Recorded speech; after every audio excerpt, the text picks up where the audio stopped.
kita sebut Maggi, kita sebut Colgate adalah jenama-jenama yang kita rasa satu jenama yang ada strong demand yang sangat kuat. Tapi kalau kita sebut Hilux, inilah dia, Hilux GR Sport. Bila kita sebut Hilux, kita akan refer kepada sebuah kenderaan pickup 4x4. Tapi bila kita sebut Toyota Hilux, ya, kita ada Toyota Hilux yang sangat special 2.8 GR Sport. Dan seperti biasa, sebelum kita membawang berkenaan dengan kereta ini, sudi-sudikanlah untuk anda menekan butang like, menekan butang subscribe dan menekan butang share dekat YouTube, Facebook, TikTok dan juga Instagram kami.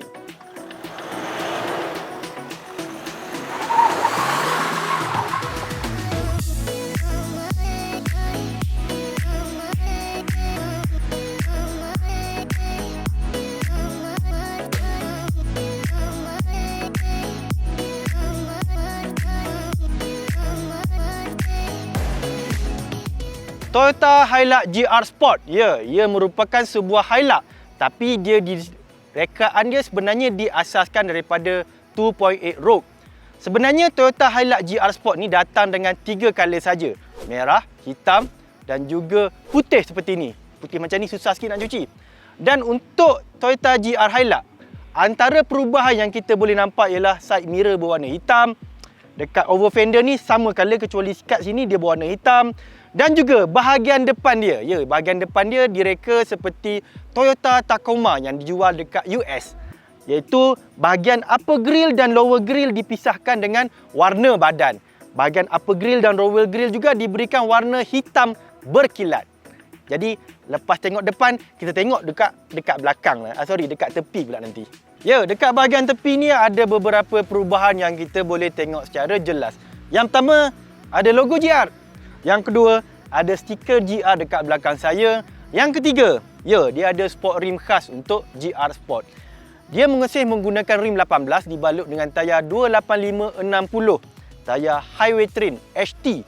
Tapi kalau kita tengok betul-betul kat dalam tu, dia sebenarnya menggunakan kaliper khas yang berwarna merah lengkap dengan logo GR. Dan kaliper tu, kalau tak salah saya, dia menggunakan 4 piston.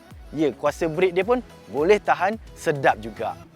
Ya, sebelum saya terlupa, Hilux GR Sport ni juga ditukar dia punya suspension ataupun absorber. Dia tukar kepada sistem monotube. Nanti kita ulas masa kita test drive kereta ni nanti.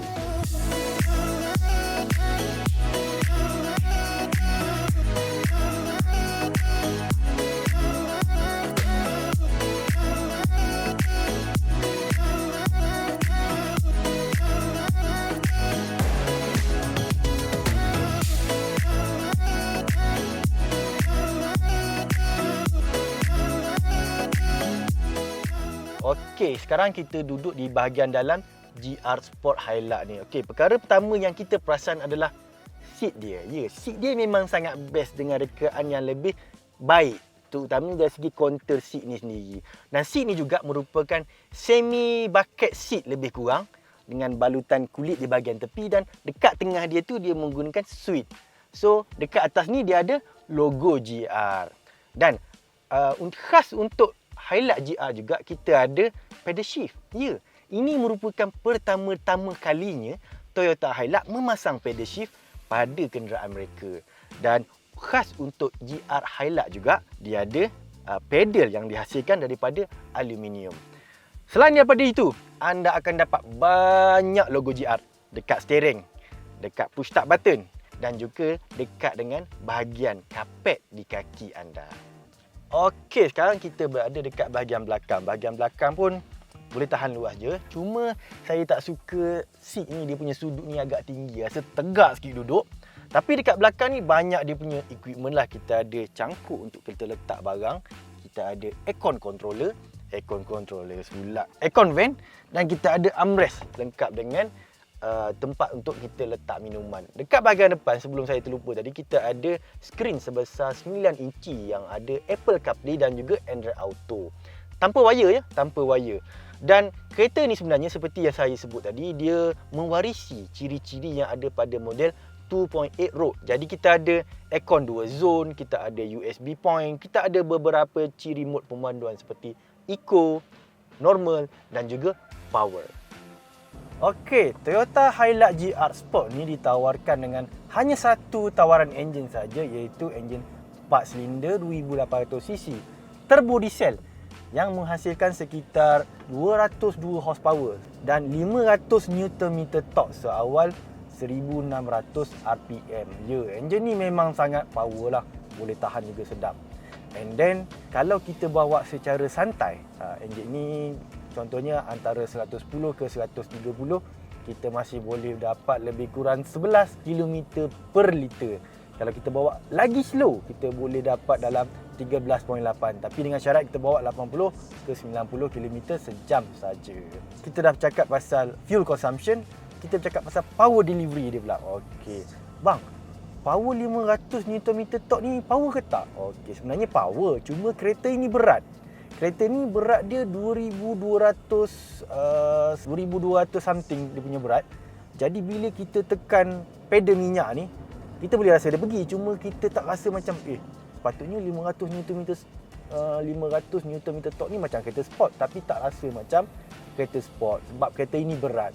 Sebenarnya power yang dihasilkan oleh kereta ni sebenarnya untuk bawa beban dekat belakang. Ya, dekat belakang deck kita tu dia boleh tarik sehingga 1000 kg. Ya, tu tujuan dia power dekat kereta ini. And then kereta ini juga ditawarkan dengan transmisi 6 kelajuan automatik dan pertama kalinya dalam Toyota Hilux dia diberikan pilihan pedal shifter. Ya, kita boleh kontrol pedal shifter ni masa kita drive, sama ada kita naik bukit, turun bukit, ataupun masa kita masuk off-road, kita perlukan turunkan gear untuk dapatkan torque untuk kita keluar daripada kita punya laluan berlumpur ataupun berpasir tu. Itu tujuan dia pasang pedal shifter ini. Hanya ada pada dekat GR Sport sahaja.